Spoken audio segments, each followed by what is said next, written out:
The Whispering Well, Black Hollow, did not appear on most maps.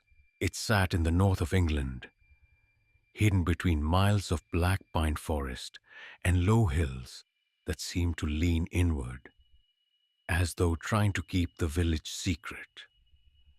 The road that led there was narrow, cracked, and choked by weeds. Branches scraped against Ethan Carter's car as he drove through the rain, each scratch sounding like fingernails across glass.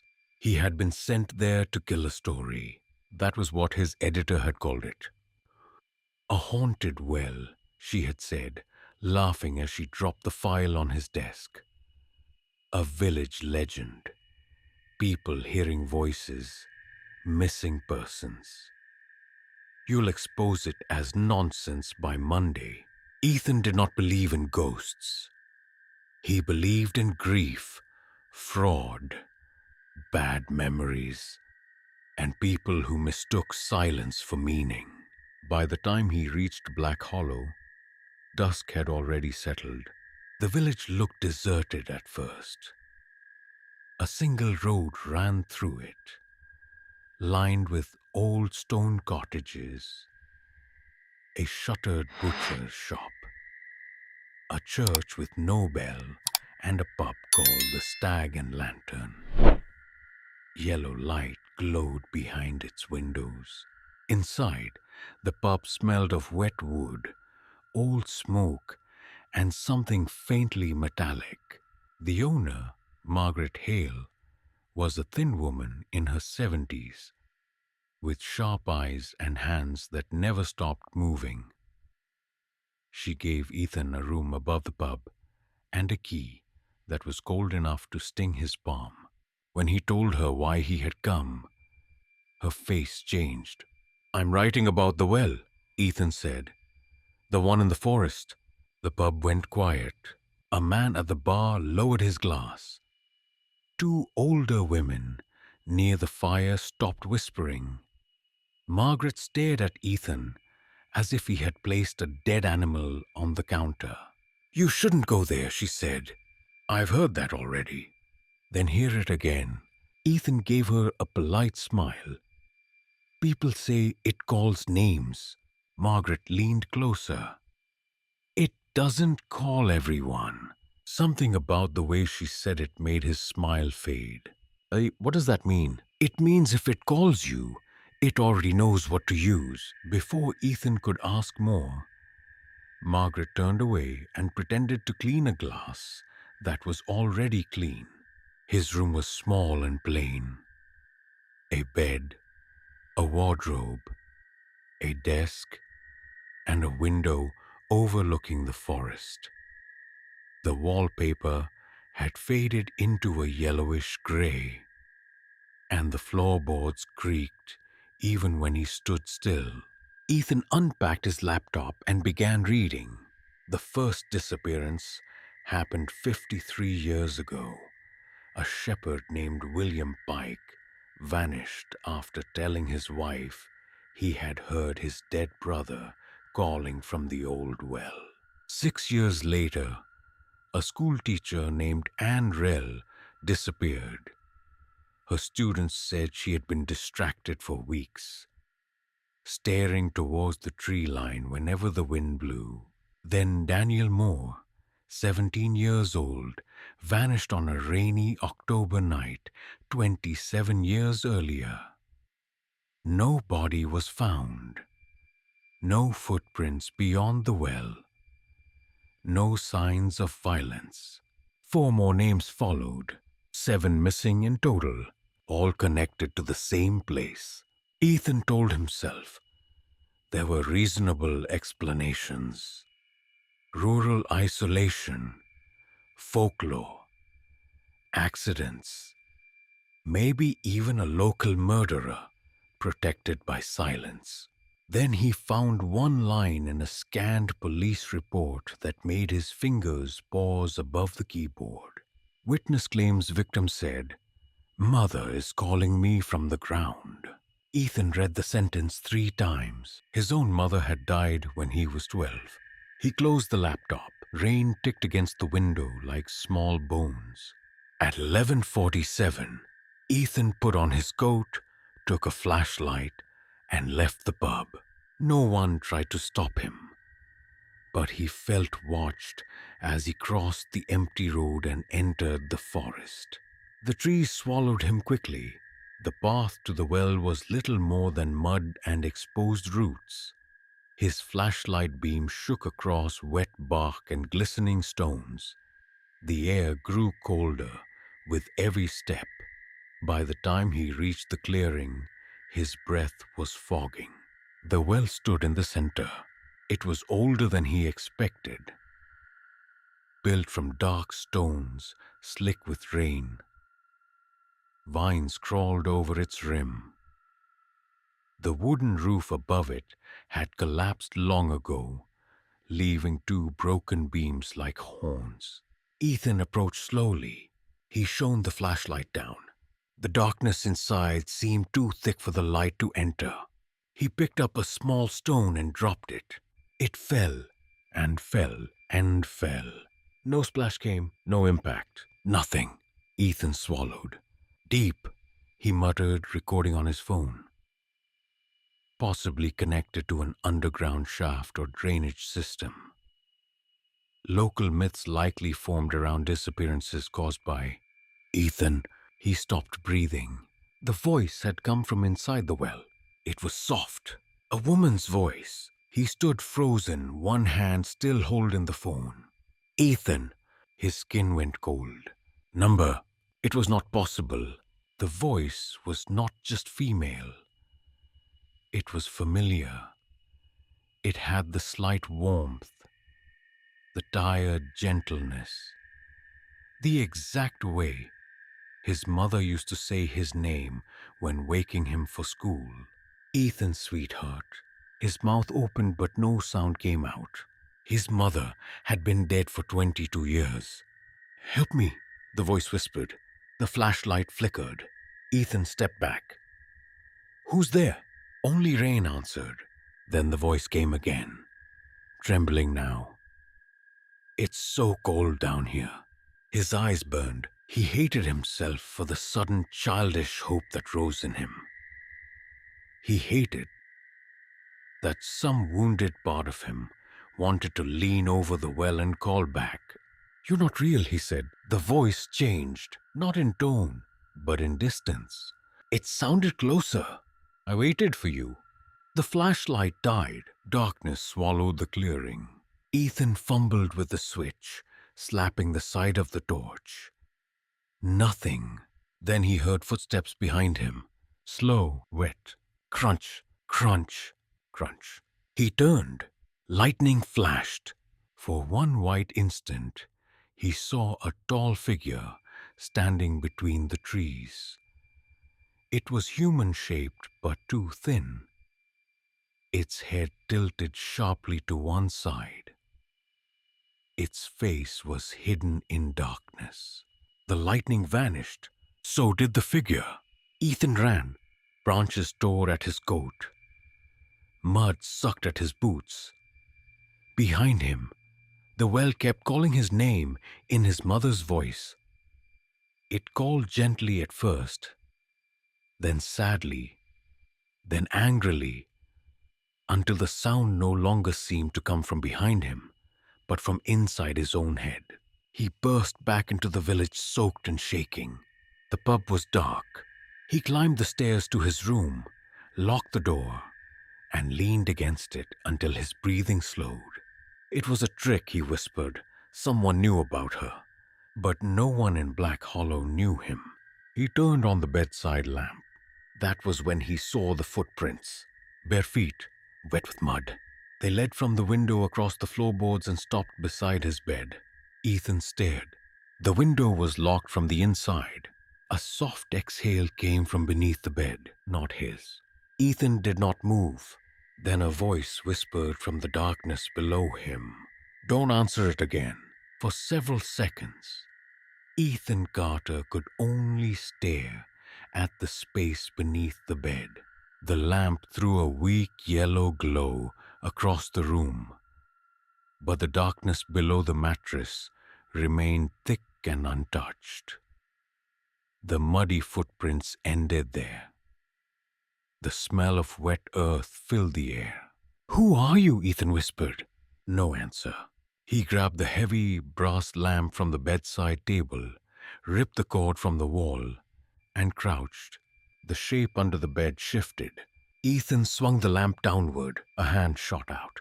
Not to attack him, to stop him. The hand was small, pale, and trembling. "Please," a boy's voice whispered. "Don't." Ethan froze. A face emerged from beneath the bed. It belonged to a teenage boy with dark hair plastered to his forehead and eyes so sunken they looked bruised. His clothes were soaked, old-fashioned, and smeared with mud. Around his neck hung a school tie from another decade. Ethan's grip tightened on the lamp. "Get out!" The boy slowly crawled from under the bed and sat against the wall, hugging his knees. "I can't stay long," he said. "How did you get in?"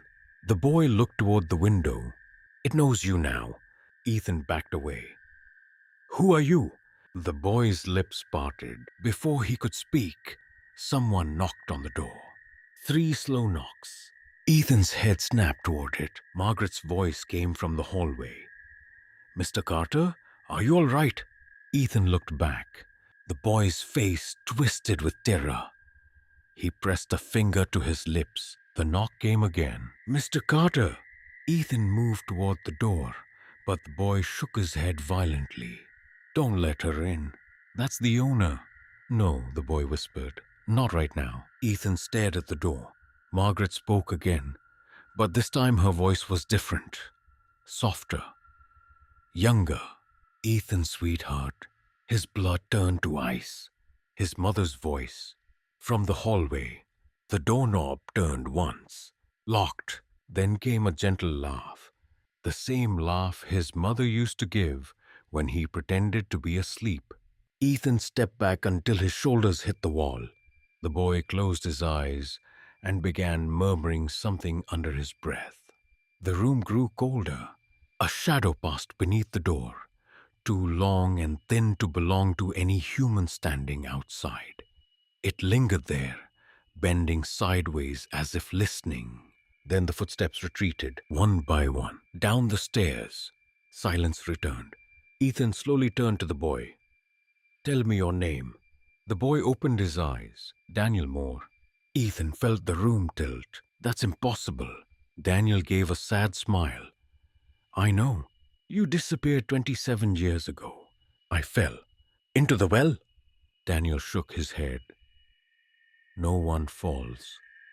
They go willingly by the end." Ethan lowered the lamp, though he did not put it down. Daniel's gaze shifted to the muddy footprints.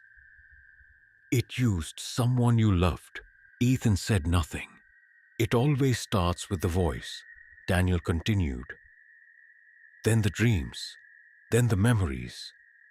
After that, you begin seeing them everywhere." "The dead?" "Not the dead," Daniel said. "Copies." A floorboard creaked outside the room. Both of them went still. Daniel leaned closer. "You have to leave before sunrise." "I came here to investigate. That's why I called you." Ethan laughed once, without humor. "A haunted well is selecting journalists now." "It selects grief," Daniel said. The words struck harder than Ethan expected.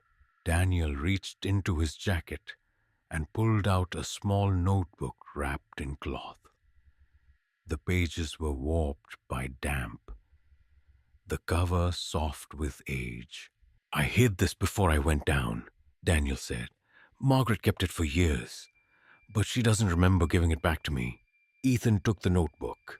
The first page held Daniel's name. The entries began normally. School, arguments with his father, a girl named Lucy. Then, halfway through, they changed. "Mother called from the well tonight. She said she had been waiting. Father says I never knew her voice because she died when I was a baby. But I know it was her." Another page. "The well knows things it should not know. It told me where father keeps the key to mother's trunk. It sang the song she sang before she died. Another? I answered. The final page contained only one sentence, written so hard the pen had torn through the paper. If you hear your name, never answer. Ethan closed the notebook. I didn't answer, he said. Daniel looked at him with pity. You said, "Who's there?" Ethan remembered the clearing, his own voice. "Who's there?" Daniel whispered. That was enough. From somewhere below the room came a faint sound. A stone falling, clicking against walls, falling deeper, deeper. No splash. Daniel turned pale. It's opening. What is? The way down, the floorboards beneath the rug began to darken, as if water were rising from below. A circular stain spread across the wood. Mud bubbled between the cracks. Ethan grabbed his bag. We're leaving. Daniel backed toward the window. You can. I can't. Oh, what do you mean? I was never under your bed, Daniel said. Ethan blinked. The boy was fading, not vanishing like smoke, but becoming less certain, like a memory losing detail. Find the church, Daniel whispered. The one with no bell, below the altar. Daniel! The boy looked toward the floor. The boards were beginning to bend downward. When it speaks with her voice, Daniel said, ask it something she would never know. Then he disappeared. The lamp flickered. The muddy stain stopped spreading. Ethan stood alone in the room with Daniel's notebook in his hand. Outside, dawn had not yet come. He opened the door and stepped into the hallway. At the far end stood Margaret. Her eyes were open, but she looked asleep. Her bare feet were covered in mud. In a voice that was not hers, she whispered, Ethan, why did you leave me in the dark? Ethan did not wait for Margaret to move. He slammed the door shut and pushed the wardrobe against it. Margaret's whisper came through the wood, calm and patient. Open the door, sweetheart. The voice was his mother's again. Ethan pressed his hands over his ears. Behind the door, Margaret began to hum. It was a lullaby, the one his mother had sung during thunderstorms. He had never told anyone about that song. The humming stopped. Margaret spoke in her own voice now, weak and confused. Mr. Carter? Why am I upstairs? Ethan did not answer. After several minutes, footsteps shuffled away. Only when sunlight seeped through the curtains did he move the wardrobe. Margaret was behind the bar when he came downstairs. She looked exhausted. Her hands shook as she poured tea. Ethan placed Daniel's notebook in front of her. Her face drained of color. Where did you get that? You know. Margaret's mouth tightened. Ethan sat opposite her. Daniel came to my room. No, he didn't. You kept his diary. Margaret stared at the notebook as if it might bite her. I tried to burn it once. It wouldn't catch. Tell me what happened to him. The pub was empty. Morning fog pressed against the windows. Margaret sat slowly. Daniel was my nephew, she said. He was a good boy. Sad but good. His mother died giving birth to him. When he began saying, he heard her voice from the well. We thought grief had found a strange shape in him. He never knew her voice. No, but the well did. Margaret nodded. What is it? Her eyes flicked toward the forest. Older than us. That's not an answer. It is the only answer anyone here has. Ethan opened the notebook. There were 7 disappearances. 7 that outsiders counted. How many really? Margaret did not answer. Ethan leaned forward. How many? 23, she whispered. The number hung between them. Why didn't anyone report them? We did at first. Police came. Men searched the woods. Dogs refused to go near the well. Then the calls began. What calls? Margaret's gaze lowered. Telephones ringing in empty houses. Dead husbands speaking to widows. Lost children asking to be let in. People stopped asking questions after that. Ethan felt nausea rise in his throat. Margaret continued. The village learned rules. Don't go to the well. Don't speak your name near it. Don't answer voices after midnight. Don't open doors to people who sound like someone you miss. Why stay here? Margaret laughed softly. You think we haven't tried to leave? The pub door opened. A man Ethan recognized from the previous night entered. Broad shoulders, grey beard, eyes like wet stone. This conversation should... Nah, the man said. Margaret stiffened. Arthur. Arthur Vane ignored her and looked at Ethan. You came for a story. You got one. Leave. I tried to leave, Ethan asked. Arthur's expression hardened. Ethan stood. What happens if I drive out? Arthur stepped closer. You'll reach the bend by Hawthorne Bridge. The road will twist. You'll pass the same dead fox 3 times. Then your car will die. When you walk back, you'll hear someone behind you crying in a voice you love. Ethan stared at him. Arthur's voice dropped. Then you'll understand why we stopped leaving. A bell rang outside, not the church bell. The church had none. The sound came from the forest. Low, deep, metallic. Margaret stood so quickly her chair fell backward. Arthur grabbed Ethan by the coat. Did you answer it? Ethan said nothing. Arthur shoved him back. Fool. The bell rang again. Every window in the pub trembled.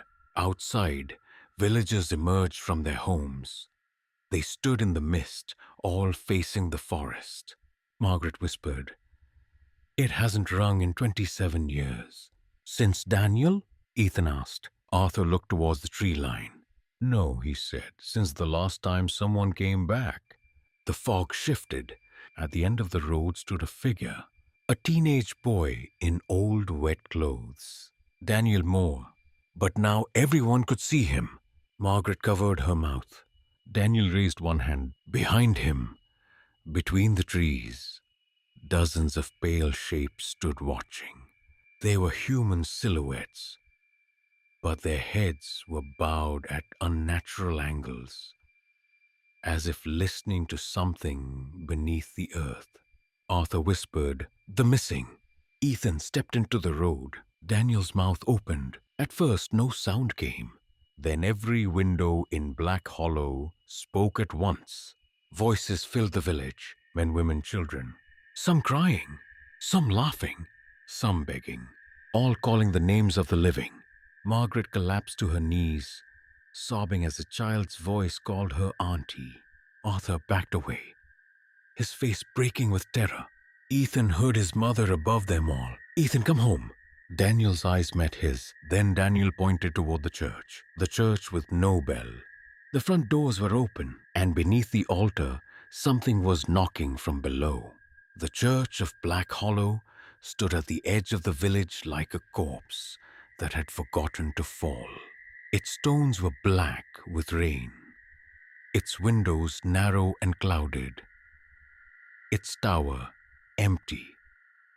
No bell had hung there for generations. Yet the sound that rolled from the forest still seemed to vibrate through its walls. Ethan entered with Margaret and Arthur behind him. The air inside smelled of dust, candle wax and damp earth. Rows of wooden pews faced an altar carved from a single slab of grey stone. Above it hung no cross. Only a circular mark had been etched into the wall, half hidden beneath peeling plaster. A circle, a line through it, an open eye beneath. Ethan recognized the shape from Daniel's diary. It appeared in the margins again and again. Arthur barred the doors behind them. Why did Daniel point here? Ethan asked. Margaret did not answer. Her eyes were fixed on the altar. The knocking came again. 3 slow knocks. From beneath the stone, Arthur's face was pale. We should not have come. You said that about the well, Ethan said. And I was right. Margaret moved toward the altar as if pulled by a string. She placed one hand on the stone. My father told me there was a crypt, she whispered. But he said it was sealed before the village was built. Arthur grabbed her wrist. Leave it. Margaret looked at him. Daniel came back. Things come back wearing familiar faces. Ethan pushed past them and examined the altar. The stone was heavy, but its base had grooves in the floor. It had been moved before. Together, reluctantly, they pushed. The altar groaned across the stone floor. Beneath it was a square opening. A narrow staircase descended into darkness. Cold air breathed upward. With it came a sound like whispering. Too faint to form words, Arthur crossed himself, though Ethan doubted he had been religious in years. Ethan took out his flashlight. Margaret touched his arm. If you hear someone you love, do not follow. He nodded. Then he descended. The stairs seemed older than the church. The walls were carved directly into the earth and reinforced with stones too large to have been moved by ordinary hands. Roots pierced the ceiling like black veins. At the bottom lay a tunnel. Symbols covered the walls. Some were simple. Circles, eyes, open mouths. Others were stranger. Shapes that made Ethan's vision blur if he stared too long. Margaret followed, holding a lantern. Arthur came last, muttering curses under his breath. The tunnel sloped downward toward the forest. This leads to the well, Ethan said. No, Arthur replied. The well leads to this. They walked for several minutes. The whispering grew clearer. Not words yet, just the sound of many people speaking softly in the next room. Ethan saw old scratch marks on the wall. Human fingernails. Some fresh. Some fossilized into the stone. Then they found the first body. It sat curled against the wall, wrapped in rotten cloth. The bones were small. A child. Margaret turned away. Ethan crouched. Around the child's neck hung a metal tag covered in symbols. Arthur's voice shook. Sacrifice. Who did this? Ethan asked. The first villagers, Margaret said. Or the people before them. The tunnel opened into a chamber. In its center stood a stone door. It was round, like the mouth of a well laid sideways, sealed with iron bands blackened by age. Around it were dozens of names carved into the wall. Ethan lifted the flashlight. William Pike, Anrel, Daniel Moore, and many more. 23 names. At the bottom, freshly carved into stone that looked wet, was his own. Ethan Carter. His stomach dropped. That wasn't there, Margaret whispered. Arthur backed away. We leave now. But Ethan stepped closer. Beside his name was another carving, smaller than the rest. Eleanor Carter, his mother's name. The whispering stopped. The chamber became silent. Then, from behind the sealed stone door, his mother spoke. Ethan, ask me what you need to know. Daniel's warning flashed in his mind. Ask it something she would never know. Ethan forced his voice steady. What did you give me on my 12th birthday? A pause. Then his mother's voice laughed gently. A blue bicycle. Wrong. His mother had been in the hospital on his 12th birthday. She had given him nothing but a note written with shaking hands. The thing behind the door continued in her voice. Open the door, sweetheart. Ethan stepped back. You're not her. The voice changed instantly. It became Daniel. Ethan, please, we're trapped. Then Margaret's dead sister. Then Arthur's wife. Then a crying child. Then hundreds of voices at once, all pressing against the stone. The iron bands began to tremble. Arthur raised his shotgun. Ethan had not even seen him carrying it. No, Margaret shouted. Arthur fired at the door. The blast exploded through the chamber. For 1 second, everything went silent. Then something behind the door laughed. The stone cracked. A black liquid seeped through the fracture. It smelled like rainwater, blood, and old graves. The crack widened. From within the darkness, something placed its fingers against the gap. They were too long, too many, and every voice in the chamber whispered Ethan's name. They ran. The tunnel shook behind them as the sealed door groaned in its frame. Dust rained from the ceiling. Roots snapped like bones. The voices pursued them through the dark, changing shape with every breath. Ethan heard his mother begging, then Daniel screaming, then Margaret calling for help in a voice that came from both behind him and ahead. Arthur dragged Margaret up the stairs. Ethan followed, slamming his shoulder against the altar stone until it shifted back over the opening. The knocking began immediately. From below, 3 slow knocks. Arthur aimed his shotgun at the floor. What good did that do last time? Ethan snapped. Arthur lowered it, breathing hard. Margaret was crying silently. Outside, the village had gone still. No voices, no bell, no Daniel. The missing figures had vanished from the road.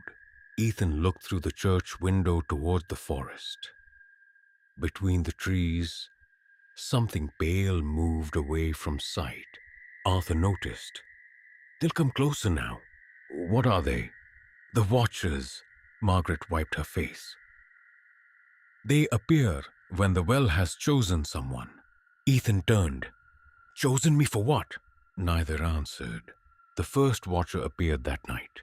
Ethan refused to stay in the room above the pub, so Margaret gave him a chair near the fire and a blanket. Arthur sat by the door with his shotgun across his knees. No one slept. At 3:17 in the morning, Ethan saw a figure outside the window. It stood across the road beneath the dead street lamp, tall, thin, motionless. Its face was turned toward the pub. The rain blurred its edges, but Ethan knew it was looking at him. Arthur followed his gaze. Don't stare too long, he said. Why? It notices attention. Ethan looked away. A few minutes later, he glanced again. The Watcher was standing in the middle of the road. Closer. It had not walked. It had simply changed distance. Ethan's pulse quickened. What does it want? Arthur's jaw tightened. To see whether you're ready. For the well? For the listener? The name made Margaret flinch. Ethan looked between them. You know what it is? Arthur stood and pulled the curtain shut. Margaret spoke before he could stop her. The old church records called it Oris, the ear beneath. But Daniel named it the listener. Because it listens. Because it remembers, she said. Every voice it hears, every grief, every secret. It learns people through what they lose. Arthur snapped. Enough. No, Ethan said. I need to know. Arthur pointed at him. You need to leave this alone before you make it stronger. It already has my name carved in stone. And whose fault is that? The room fell silent. Ethan looked away. At dawn, the Watcher was gone. But wet footprints marked the road outside the pub. Bare feet, facing the window. The second Watcher appeared at noon. Ethan saw it reflected in Margaret's teacup. It stood in the corner of the pub behind him. When he turned, nothing was there. The third appeared in a photograph. Ethan had taken pictures of the church interior. In one image, a tall shape stood behind the altar. half hidden in shadow, head bent as if whispering into the crack beneath the stone. The fourth appeared in his laptop screen after it went black, standing behind him, closer than breath. He spun around so fast his chair fell. Nothing. Margaret crossed the room and shut the laptop. You should not keep images of them. Why? Pictures are another kind of memory. That evening, Ethan tried to call his editor. No signal. He tried email. No connection. He tried driving out. Arthur was waiting beside the road. Ethan ignored him and drove toward Hawthorne Bridge. The road twisted through fog. Rain hammered the windshield. After 10 minutes, he saw a dead fox on the left side of the road, its fur dark and wet. 5 minutes later, he saw it again. Then again. His phone buzzed. No signal, yet a voicemail appeared. From MOM, Ethan nearly lost control of the car. He stopped in the road, hands shaking. The voicemail played by itself. At first, there was only static. Then his mother whispered, "You forgot my face." Ethan threw the phone onto the passenger seat. The headlights flickered. In the road ahead stood 6 watchers. They were arranged in a line, blocking the way. Their bodies were thin and gray. Their skin stretched tight. Their arms hanging almost to their knees. Their faces were blank, except for vertical slits where mouth should have been. They opened those slits together. His mother's voice came out of all 6. "Come back." Ethan reversed hard. The car flew backward through fog until the rear wheels hit mud. When he looked forward again, the watchers were gone. He returned to Black Hollow before midnight. Margaret found him standing outside the pub, staring at the forest. "You heard her again," she said. Ethan nodded. Margaret touched his sleeve. "What did she say?" Ethan's voice was hollow. "That I forgot her face." Margaret said nothing because they both knew it was true. That night, Ethan dreamed he was 12 years old again. He stood in a hospital room. His mother lay in bed, pale and thin, smiling through pain. She held out a folded note, but when Ethan reached for it, the bed sank into the floor. The hospital room became a stone chamber. His mother's face split open from forehead to chin, and a dark mouth whispered from inside her skull, "I remember for you." Ethan woke screaming. All the curtains were open. Every window of the pub was filled with watchers, dozens of them, standing outside in the rain, listening. By morning, Ethan understood why Black Hollow had learned to live quietly. No one in the village spoke loudly. No one called across the road. Children were given nicknames and taught never to say their full names near open water, drains, wells, pipes, or cracks in the earth. Names were treated like blood, something that could be spilled. Margaret took Ethan to the old schoolhouse, now used as a storehouse for broken furniture and moldy books. In a locked cabinet beneath stacks of hymnals, she kept the records no one wanted to remember. Missing persons, birth registers, death certificates, church notes, and a bundle of letters written by Daniel Moore before he vanished. "The listener does not steal bodies first," Margaret said. "It steals names." Ethan sorted through the papers. "That sounds symbolic." "It is not." Arthur stood by the door, watching the street through a crack in the curtain. He had not slept. Margaret unfolded a brittle letter. It was written by Reverend Thomas Hale in 1869. "The entity beneath the well appears incapable of direct violence unless invited by recognition. It first mimics, then answers, then replaces. It is not the voice alone that gives it power, But the naming, to name a thing is to open a door. Ethan read the line twice. Arthur said, "That is why we do not speak of it." "But everyone calls it the listener." "That is Daniel's name for it," Margaret said, "not its true one." Ethan thought of the symbols in the tunnel. And Oris? A warning, not a name. He turned another page. The oldest record was not in English. The ink had faded to brown, but someone had translated it in the margins. "Beneath the hill is the mouth that hears. Give it no answer. Give it no name. Give it no dead." Ethan's throat tightened. "Give it no dead." Margaret did not look at him. Arthur answered. "Grief feeds it." They found a map behind the cabinet. It showed Black Hollow before the village existed. The forest was marked with standing stones, burial pits, and a circular symbol where the well now stood. But the well was not labeled as a well. It was labeled the ear. Ethan traced the tunnel from the church to the forest. "There are more passages." Margaret leaned over the map. "Impossible." "No, look." Lines spread beneath the village like roots. One beneath the pub. One beneath the schoolhouse. One beneath the cemetery. All converging at the well. Arthur cursed. A sound came from below the floor. A soft scrape, then another. Ethan looked down. Dust jumped between the floorboards.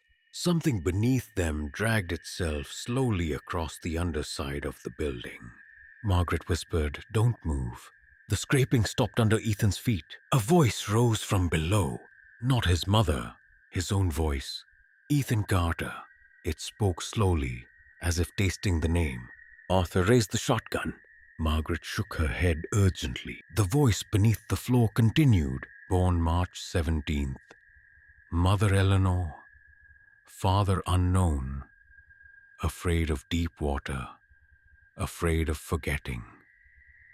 Afraid that when she died, he felt relief." Ethan went rigid. The room seemed to shrink. Margaret looked at him with pity. His own voice laughed beneath the floorboards. She hurt so much at the end. He wanted it over. Good son. Good boy. Wanted his mother dead. "Stop," Ethan whispered. Arthur grabbed his shoulder. "Don't answer." The floorboards bulged upward. A long nail split through the wood. Number, not a nail. A finger. Gray. Jointed wrong.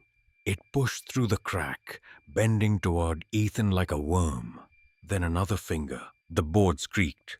Ethan stepped back, but the voice beneath him became his mother again. "It's all right, sweetheart." I knew. His eyes filled with tears before he could stop them. Margaret slapped him hard. The sound cracked through the room. Ethan gasped. The fingers withdrew. The floorboards settled. Margaret's eyes were fierce. "Do not give it tears." Arthur pulled up a loose board with the barrel of his shotgun. Beneath the schoolhouse was a crawl space. In the dirt below lay hundreds of small objects. Hair ribbons, wedding rings, teeth, photographs, name tags, a child's shoe. Ethan understood. "Trophies," he said. Margaret shook her head. "Anchors." "For what?" "For voices." Among the objects lay a cassette tape recorder. Old and muddy. Ethan climbed down despite Margaret's protest. The crawl space smelled of soil and rot. He picked up the recorder.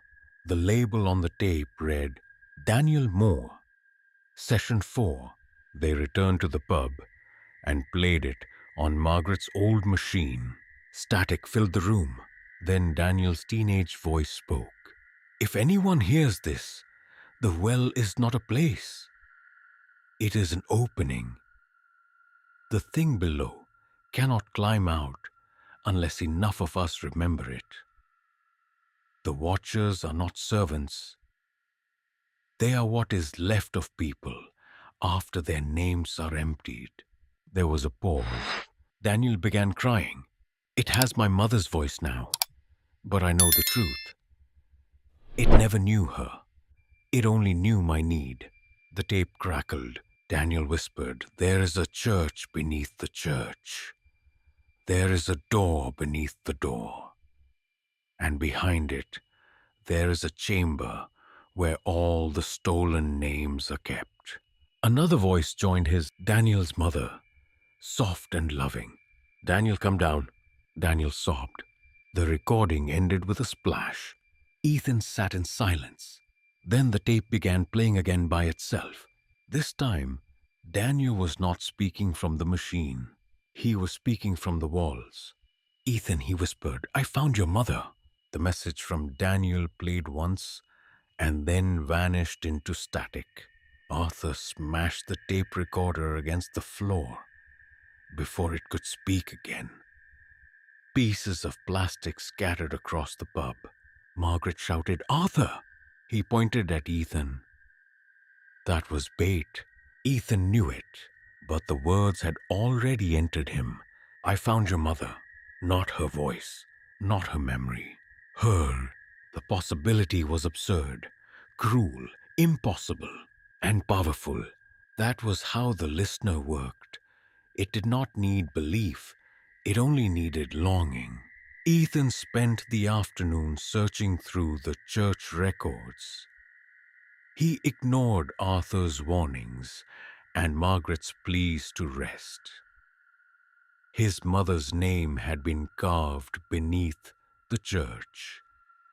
The listener knew her, or knew enough to imitate her perfectly. There had to be a source. At dusk, he found it. A page stuck inside the binding of an old baptism book. The ink was faded, but the handwriting was Daniel's. "There is another church in the wood. Not the one above the tunnel. The first one. They buried it after the bells began ringing under the ground." Ethan showed Margaret. She covered her mouth. Arthur read it and went still. "You know where it is," Ethan said. Arthur folded the page. "No." Margaret whispered, "Arthur." "No," he repeated. "We don't go there." Ethan stepped closer. "What happened?" Arthur looked older in the firelight.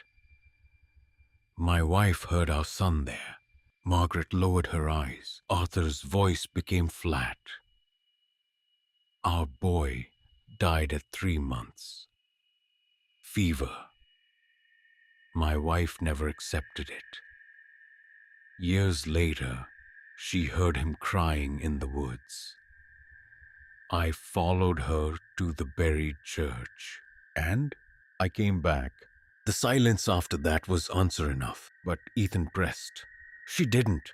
Arthur's hand tightened around the shotgun. "No." The next morning, Arthur led them into the forest. Mist hung between the trees. The path was not marked. Arthur moved as though following a memory he wished he could cut from himself. After nearly an hour, they reached a hollow where nothing grew. At its center, half swallowed by earth, stood the remains of a stone arch.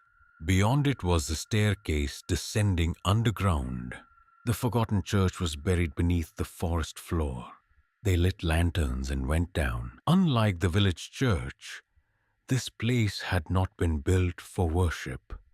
The ceiling was low, the walls rough, and the pews were carved from stone. At the front stood a pit instead of an altar. Above the pit hung dozens of iron bells. None had clappers. Yet as Ethan entered, one bell trembled. A low note shivered through the room. Arthur raised the shotgun. "Don't speak." Carvings covered the walls. Figures kneeling around a circular opening. Figures offering names written on strips of skin. Figures with mouths sewn shut. And beneath them a phrase repeated again and again in Latin. Margaret translated with difficulty. "That which hears must not be answered." Ethan examined the pit. It was narrow, deep, and lined with the same black stone as the well. This was before the well, he said. Margaret nodded. They built the well over it later, to hide it. Arthur stood near the back, refusing to approach. Ethan found a rusted metal box beneath a broken stone bench. Inside were papers sealed in wax cloth. The first was a confession from Reverend Hale. We did not discover the thing beneath Black Hollow. We inherited it. The first settlers made offerings not of flesh, but of identity. A name spoken into the pit. A memory surrendered. A dead voice requested. In return, the thing answered questions. Ethan read faster. It knew when crops would fail. It knew where lost children wandered. It knew secrets buried with the dead. Then the handwriting grew frantic, but every answer gave it shape. Every grief gave it hunger. Every voice we asked it to return became a chain by which it climbed closer to us. Margaret whispered. They used it like an oracle, Arthur spat. They fed it. At the bottom of the box lay a small leather book, not Daniel's. Older, its cover bore the circle, line, and eye symbol. Ethan opened it. Names filled every page.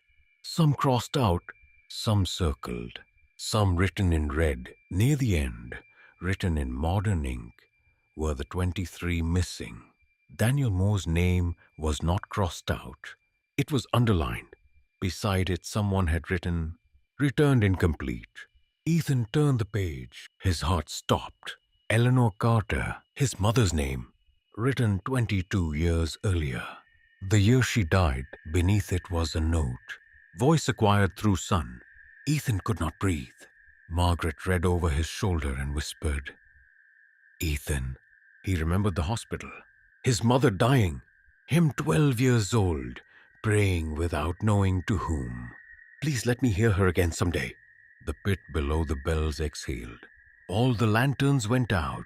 In the dark, a baby began to cry. Arthur made a broken sound. Margaret whispered, no. The crying came from the pit.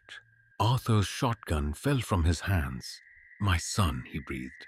Ethan reached for him. Arthur, don't! But Arthur was already walking forward, tears streaming down his face. From the pit, the baby cried louder. Then a woman's voice, Arthur's wife, whispered, Bring him to me. Arthur stepped over the edge and vanished. No scream, only the sound of falling. The bells without clappers began to ring. The bells rang underground, shaking soil from the ceiling of the forgotten church. Margaret screamed Arthur's name and lunged toward the pit, but Ethan caught her around the waist and pulled her back. She fought him with surprising strength. Let me go. He's gone. No. From below came Arthur's voice, not screaming, laughing. Then his dead wife joined him. Then a baby's cry.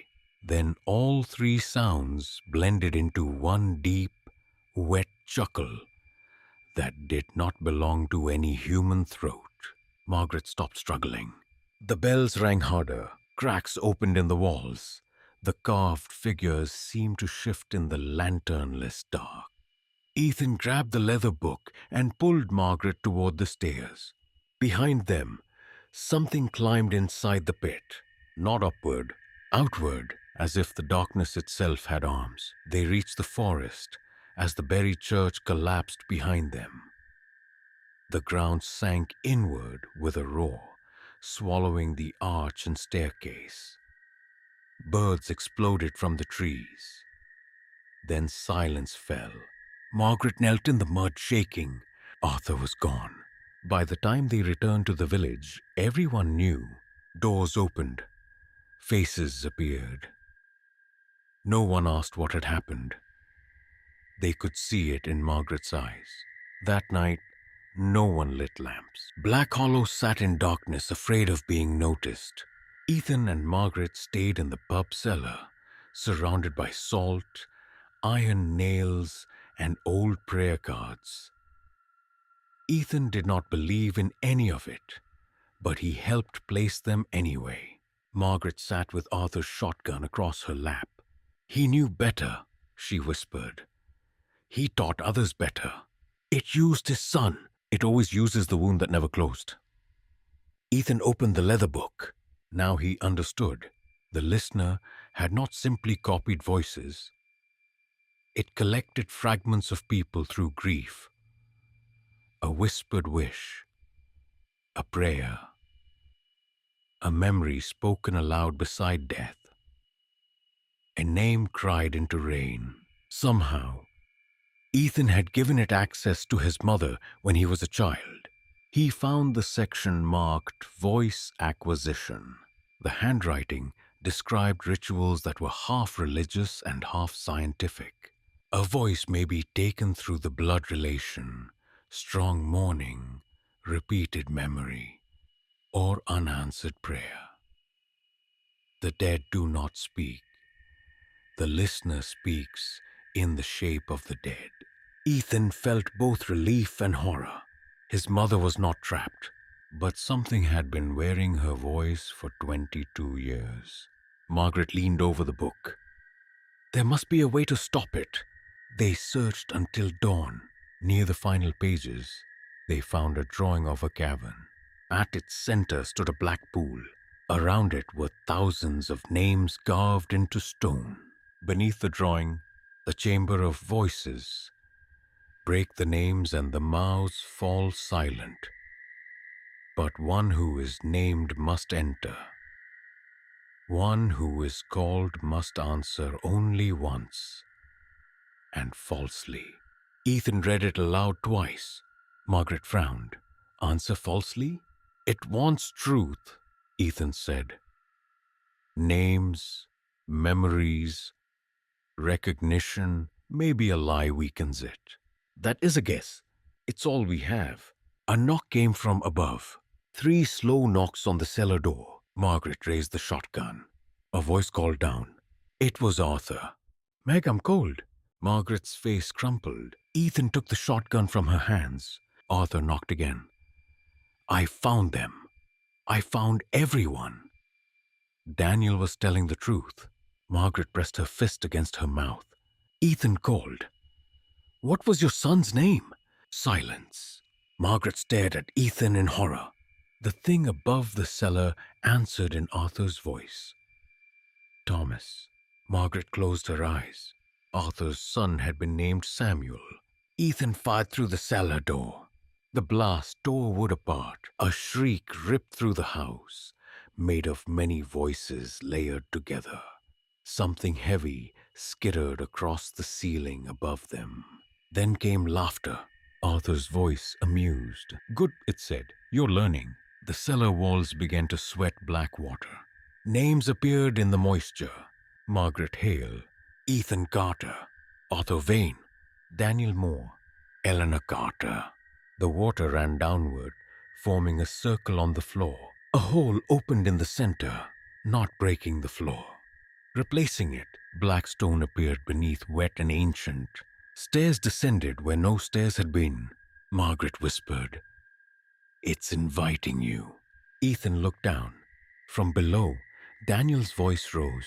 Ethan, I know the way. Then his mother. Come finish what you started. Then Ethan's own voice. You wanted the truth. The stairs waited. Margaret grabbed his arm. You don't have to go. But they both knew he did. The village could not leave. The watchers were gathering. Arthur was gone, and Ethan's name was already carved below. He picked up the leather book, the flashlight, and a box of iron nails. Then he stepped onto the first stair. The darkness beneath him whispered with 1,000 mouths. For the first time, Ethan answered, My name is Daniel Moore. The stairs shuddered and let him pass. The stairs beneath the pub cellar descended farther than any structure should allow. Ethan counted the steps at first. 50, 100, 300. Then he stopped counting because the numbers began to repeat in his head in voices that were not his. The air grew wet and warm. The walls changed from brick to soil, then from soil to black stone. Names were carved everywhere, some old enough to be almost smooth, some fresh and sharp. Ethan kept his eyes forward. Behind him, Margaret followed with the lantern and Arthur's shotgun. She had refused to let him go alone. "You should have stayed," Ethan whispered. "So should you." The stairs ended at a passage lit by pale fungus. Daniel waited there. He looked exactly as he had in Ethan's room. 17, soaked, frightened, and unchanged by 27 years. Margaret made a sound like grief breaking open. Daniel looked at her. "Aunt Meg." She reached for him. Ethan stopped her. "Ask him something." Margaret froze. Daniel's eyes filled with pain. "You still have the blue scarf I gave you. The one I stole from the market because I had no money." Margaret sobbed. Ethan kept his hand on her arm. "That proves memory, not identity." Daniel looked at him. "You're right." The honesty unsettled Ethan more than any lie would have. What are you?" Ethan asked. Daniel touched his own chest. "What's left?" He led them through the passage. "The listener cannot make souls," Daniel said. "It makes echoes. When it takes someone, it strips away memory, voice, name, guilt, love, fear. Most become watchers, empty things. But some of us hold a piece back." "How?" "By refusing the voice we wanted most." Margaret whispered, "Your mother." Daniel nodded. "It used her until I hated her voice. That saved me." The passage opened into a vast underground space. Ethan stopped. An entire village lay beneath Black Hollow. Not built exactly, remembered. Cottages leaned at impossible angles. Roads curved into walls. Windows opened into darkness. The underground sky was stone, dripping black water like rain. People moved in the distance, or things shaped like people. Watchers stood at corners, blank mouths closed, heads bent toward the ground. "This is where the missing are?" Ethan asked. Daniel's face darkened. "Some." They passed a cottage where a woman sat at a table, speaking to an empty chair. "I made your supper," she said softly. "Come home when you're ready." Her voice repeated the sentence again and again. Margaret whispered her name. Anne Rell, the missing school teacher. Daniel pulled them onward. "Don't wake them." "What happens if they wake?" "They remember they're gone." A child ran across the road ahead, laughing. "He vanished through a wall." Margaret flinched. Ethan saw Arthur near the old well at the center of the underground village. He stood with his back to them, holding something wrapped in a blanket. Margaret nearly called out, but Daniel covered her mouth. Arthur slowly turned. His eyes were gone. Where they should have been were two listening mouths. The bundle in his arms began to cry. Daniel dragged them into an alley. "Too late for him," he whispered. Margaret collapsed against the wall, shaking. Ethan crouched beside her. "I'm sorry." She looked at him with red eyes. "Don't be sorry. Finish it." Daniel led them to a house that resembled Margaret's pub, though its sign hung upside down and read in letters that shifted: the stag and lantern, the ear and tongue, the name and grave. Inside, the walls were covered with photographs. Every missing person, every villager, and Ethan. Photos from his childhood. His mother's hospital room. His apartment in London. His office. his car approaching Black Hollow. Ethan's stomach turned. It has been watching me for years. Daniel shook his head. Listening. Watching came after you arrived. In the center of the room sat an old telephone. It began ringing. Ethan backed away. Daniel said, "Answer it." "Are you insane?" "You answered falsely at the stairs. It confused the path. To reach the chamber, you must lie again." The phone rang. Margaret held the shotgun, eyes fixed on the door. Ethan lifted the receiver. His mother breathed on the other end. "Ethan?" He closed his eyes. "Who is this?" she asked. He forced the words out. "This is Arthur Vane." The line crackled. His mother's voice became cold. "No." The house shook. Daniel smiled faintly. "Good." A door appeared where no door had been. Beyond it lay a bridge of black stone crossing a bottomless dark. At the far end stood a circular opening filled with pale light. "The Chamber of Voices," Daniel said. They crossed. Halfway over, Margaret stopped. Below the bridge, thousands of watchers looked up. Their mouths opened. They spoke in the voices of everyone Margaret had ever lost.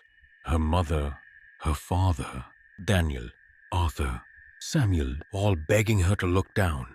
Margaret closed her eyes and walked. At the chamber entrance, Daniel hesitated. "I can't go farther." "Why?" Ethan asked. Daniel looked ashamed. "Part of me belongs to it." Margaret touched his face. This time, Ethan did not stop her. Daniel felt real beneath her hand. "Then give us the part that doesn't," she said. Daniel handed Ethan a rusted key. "What does it open?" Daniel looked toward the pale chamber. "Your mother's voice." The Chamber of Voices was not a chamber. It was a cathedral hollowed inside the earth. Its ceiling vanished into darkness. Its walls curved in a perfect circle, carved from black stone, polished like wet bone. Thousands of names covered every surface. Some glowed faintly. Some bled. Some whispered as Ethan passed. At the center lay a pool, perfectly still, perfectly black. Around the pool stood iron cages. Inside each cage hung a voice. Ethan did not know how he understood that, but he did. They were not bodies, not ghosts, not lights. They were trembling shapes made of breath and memory, fluttering like trapped birds. Margaret stood beside him, unable to speak. From somewhere above, Daniel shouted, "Find the first name." His voice echoed strangely, as if the chamber disliked it. "The first name," Ethan called back. "The one that began the chain." The doors behind them vanished. The pool rippled. Ethan felt attention turn toward him, not from one mind, from an enormous hunger. A voice rose from the pool. "His mother. You came." Ethan looked at the black water. A shape formed beneath the surface. A pale face. Dark hair. Gentle eyes. Eleanor Carter, younger than when she died. Healthy. Smiling. Ethan's chest clenched. Margaret gripped his arm. "It is not her." "I know." But knowing did not protect him from wanting. His mother's face broke the surface without disturbing the water. "You were so small." Ethan swallowed hard. "You cried in the hospital bathroom," she said. "You thought no one heard." His knees weakened. I heard," she whispered. "I hear everything." The truth struck him. Not "I heard, I hear." The listener was speaking. Ethan opened the leather book with shaking hands. The final pages showed a ritual of erasure. Break the first name. Return the false answer. Silence the borrowed dead. He scanned the walls. Thousands of names. "How do we find the first?" Margaret asked. Ethan remembered the forgotten church. The old map. The ear. The oracle. The first settlers, he said. They must have named it. Margaret looked around. Or it named them. The pool rose, water spilled over the edge and crawled across the floor toward them. In the water, faces appeared.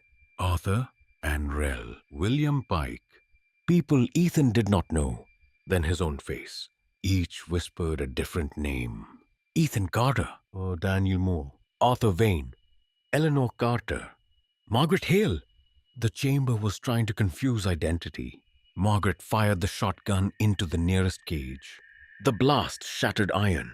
A voice escaped with a sound like a relieved sigh. One name on the wall went dark. Margaret stared. The cages. Ethan understood. They anchored the names. They began breaking them, shotgun blasts. Iron nails hammered into locks. Rusted hinges kicked apart. Each freed voice rose and vanished into the dark ceiling. Each time, names on the wall faded. The chamber screamed, not loudly, intimately. Inside Ethan's head, it showed him memories. His mother's hand in his hair, her hospital bracelet, her note on his 12th birthday. "I'm sorry I have to go where you cannot follow." He staggered. The pool formed her again. Closer now. "Don't break me," she said. "I'm all you have left." Ethan wept silently. Margaret shouted, "Ethan!" He lifted Daniel's key. The key was small, rusted, ordinary. But when he approached the cage nearest the pool, it began to vibrate. Inside was his mother's voice. He heard it humming the lullaby. The lock bore her name, Eleanor Carter. Ethan inserted the key. The listener spoke through every remaining cage. "If you open that, you will never hear her again." His hand stopped. The listener became his mother, not just in voice, but in pain. "Please," she whispered, "I don't want to die twice." Ethan sobbed. Margaret stepped beside him. "Your mother died once. This thing has been keeping her death alive." Ethan turned the key. The lock opened. The voice inside the cage rose like warm breath on a winter morning. For one moment, the chamber filled with his mother's true laugh. Not the imitation, not the perfect copy. A memory freed from hunger. Then it vanished. Ethan fell to his knees. The listener roared. The black pool erupted upward, forming a towering shape with too many arms, too many mouths, and no face except the faces it stole. Margaret fired until the shotgun clicked empty. The creature unfolded from the pool. Every mouth whispered Ethan's name. Her looked at the wall behind it as water streamed down. Hidden carvings appeared beneath the fading names. One name remained older than all others. Not human, not written in letters exactly, but in the symbol of a circle, a line, and an open eye. Ethan knew it instantly. The first name was not a word. It was the mark. The symbol people had copied for centuries. Every time they drew it, carved it, feared it, they remembered the listener into shape. Ethan grabbed an iron nail. The creature surged toward him, wearing his mother's face. Margaret threw herself between them. A long gray hand pierced her shoulder. She screamed. Ethan reached the wall and drove the nail into the center of the eye symbol. The chamber stopped. Every voice inhaled. Then the symbol opened. Behind the stone was not rock. It was an ear, huge, pale, alive. Listening, Ethan raised the nail again, and the ear whispered in his own voice, "Don't." Ethan held the iron nail inches from the living ear behind the wall. The chamber waited, so did the listener. Margaret lay on the floor behind him, bleeding from the shoulder. One hand pressed over the wound. The black water circled her like a curious animal. The ear in the wall trembled. It whispered again in Ethan's voice, "Don't." Then it became his mother. Sweetheart, please. Then Daniel. If you do this, I disappear too. Ethan's hand shook. The listener had found the last chain. Daniel. Not a ghost, not alive, not free. Something in between. If the chamber fell, whatever remained of Daniel might vanish with it. At the entrance that no longer existed, Daniel appeared anyway. He stood beyond the circle of light, pale and flickering. Do it, he said. Margaret tried to sit up. Daniel, he looked at her, and for the first time, he seemed exactly what he was. A boy who had been afraid for 27 years. I'm tired, Aunt Meg. The listener screamed through Margaret's voice, Arthur's voice, Ethan's mother's voice, and the voices of the missing. The watchers poured into the chamber from cracks in the walls. Dozens, hundreds, their blank mouths opened vertically. They did not attack. They listened. The ear behind the wall pulsed. Ethan understood then. The watchers were not guards. They were empty listeners, waiting to be filled again. If the chamber survived, the listener would pour stolen voices into them and send them upward wearing the dead. Black Hollow would become only the beginning. Ethan drove the nail into the ear. The sound that followed was not a scream. It was silence becoming sharp enough to cut. Every cage shattered, every name on the wall ignited white. The watchers convulsed, their mouths opening wider and wider until light spilled from within them. Margaret cried out as Arthur's voice whispered her name one last time. Not from the listener, from somewhere free. Daniel smiled. Then the floor split. Ethan grabbed Margaret and dragged her away from the pool as the black water drained downward into an unseen throat. The massive shape of the listener collapsed inward, losing faces, losing arms, losing mouths, but the ear remained, wounded, not destroyed. It beat like a heart behind the wall. Ethan searched the leather book frantically. There has to be more, Daniel's fading voice answered. The false answer. Ethan looked up. What? The book said one who is called must answer only once, and falsely. Ethan remembered the stirs. My name is Daniel Moore. That had opened the way, but not indeed it. The listener, reduced now to a shadow rising from the pool, whispered, Ethan Carter. His true name. The chamber leaned toward him. Every remaining mark glowed. It was calling him completely. If he answered, it would take him. If he stayed silent, it might remain. Ethan stood before the ear. The listener called again, using no borrowed voice now. Its true sound was enormous and hollow, like wind moving through the bones of the earth. Ethan Carter, Margaret whispered, don't. Daniel said, lie. Ethan faced the ear and spoke clearly. I am no one. The ear split. A crack raced through the wall. The listener recoiled, confused by an answer without identity. It called louder. Ethan Carter. Ethan, step closer. I am no one. The chamber shook violently. Names peeled from the walls like burning paper. The watchers collapsed one by one, not as bodies but as heaps of ash and old clothing. From each rose a breath, a sigh, a final released whisper. The listener changed tactics. His mother stood before him, not monstrous, not decayed, just as she had been before sickness. She held out the folded birthday note. I am still your mother if you remember me, she said. Ethan closed his eyes. I remember her, he whispered. Not you.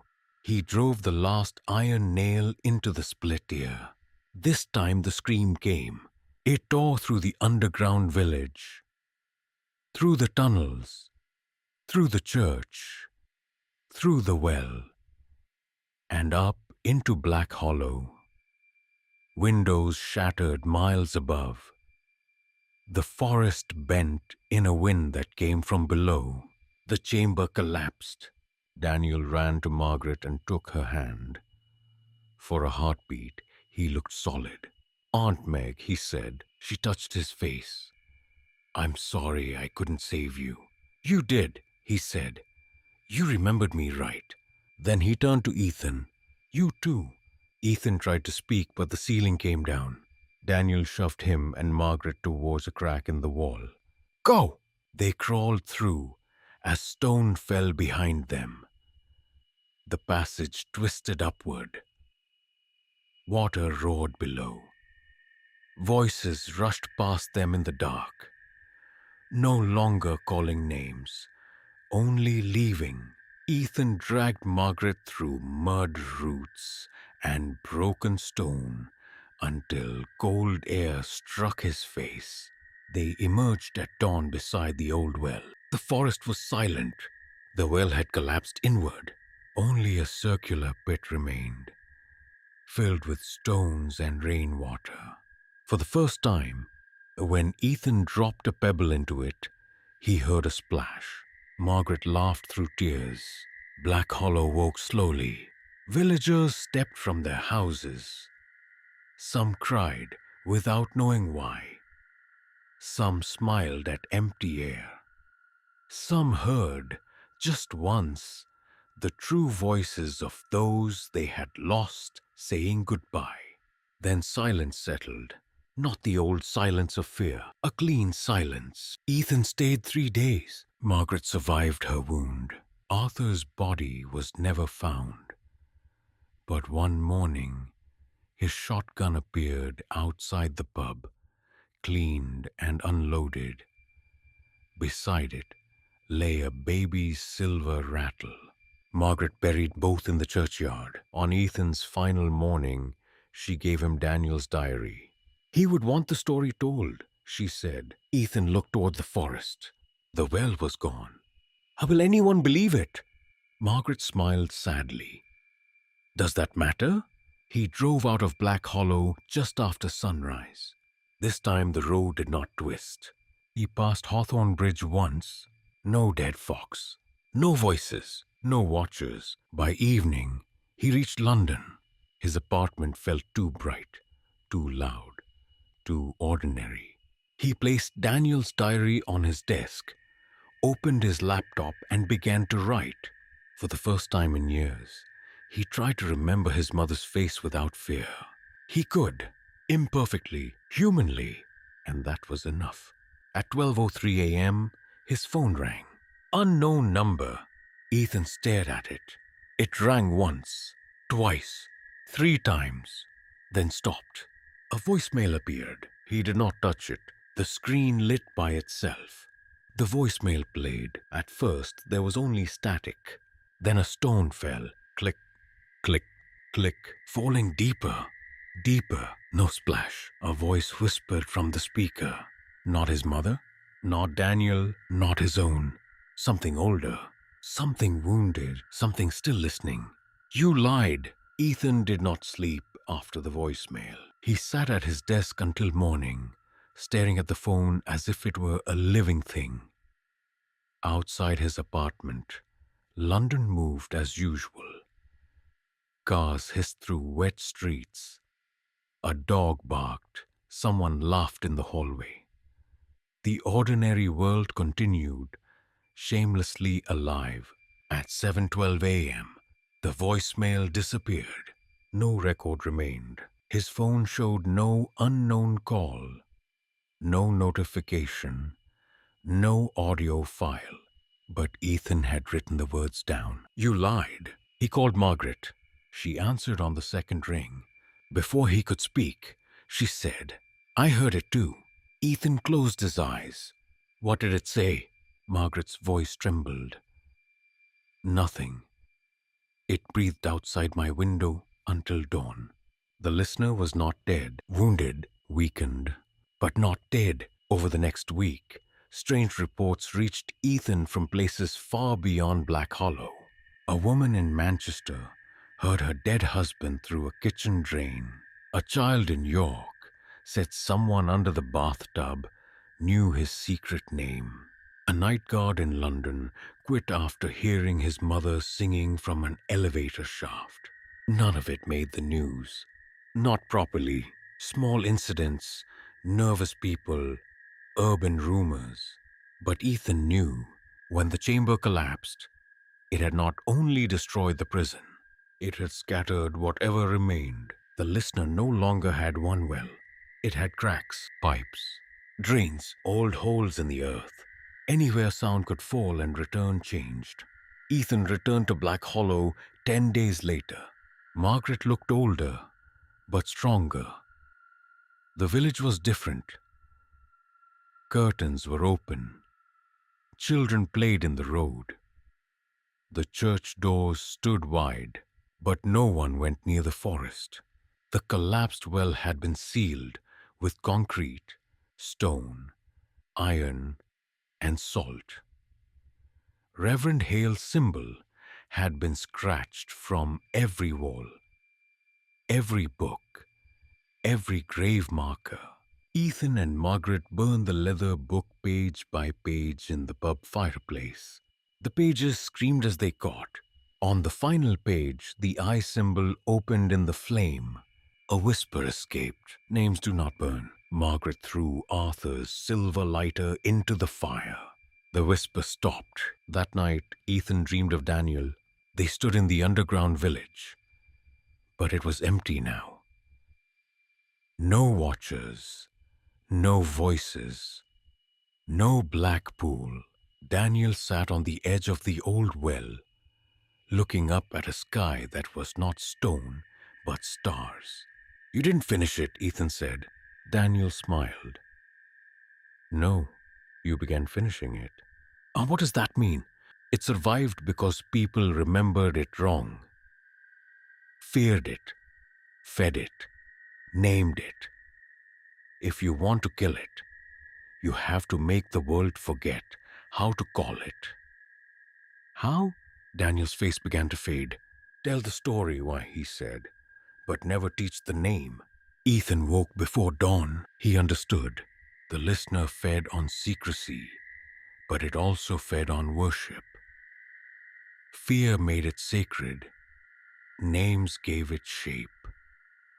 The villages had survived by silence. But silence had allowed the thing to remain mythic, powerful, untouched. The answer was not to hide it. The answer was to reduce it, to make it a story, a warning, a thing people could hear and dismiss, yet still remember the rule. Never answer a voice from below. Ethan wrote for 3 months. He changed names, altered places, removed the symbols, destroyed every true ritual, every exact phrase, every map that could lead someone back.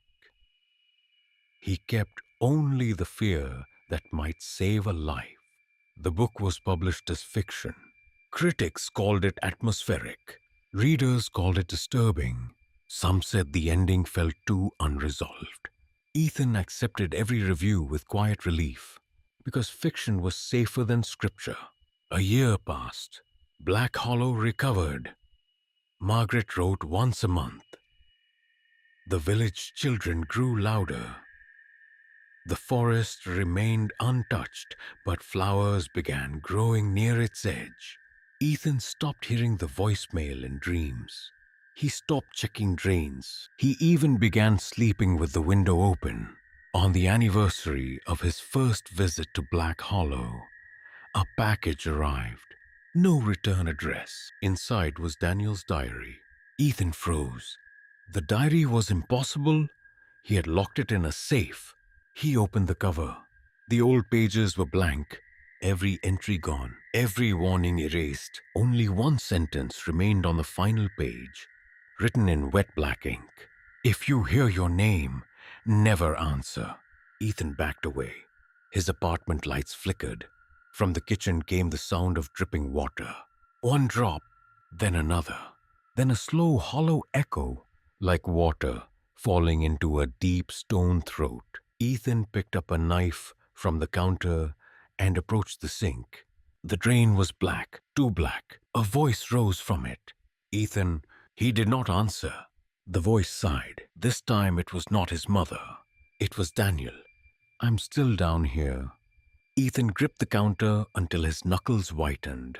The voice continued, weak and distant. It kept one piece of me. I can show you where it hides.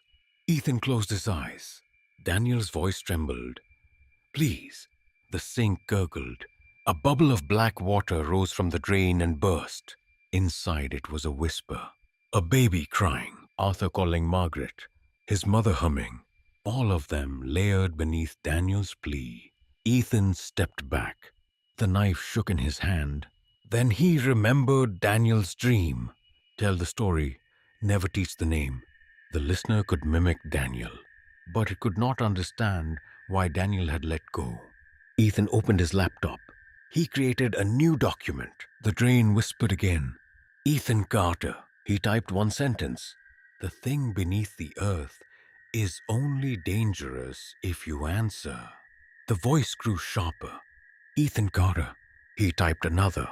It is not your mother. It is not your child. It is not your friend. The pipes groaned. Black water pushed up into the sink. The voice became enormous, filling the apartment from inside the walls. Ethan Carter. Ethan stood. He walked to the sink. The water formed a face, his own. It smiled. You cannot unwant what you have lost. Ethan looked into his stolen face and spoke softly. I know. The face leaned closer. And when you are alone, when everyone leaves, when memory rots, you will call down. Everyone does. Ethan shook his head. No. The face split wider. Then who are you without the dead? For a moment, Ethan saw his mother's hospital room again. He saw the note, the thin hand, the boy he had been, begging the world for one more voice.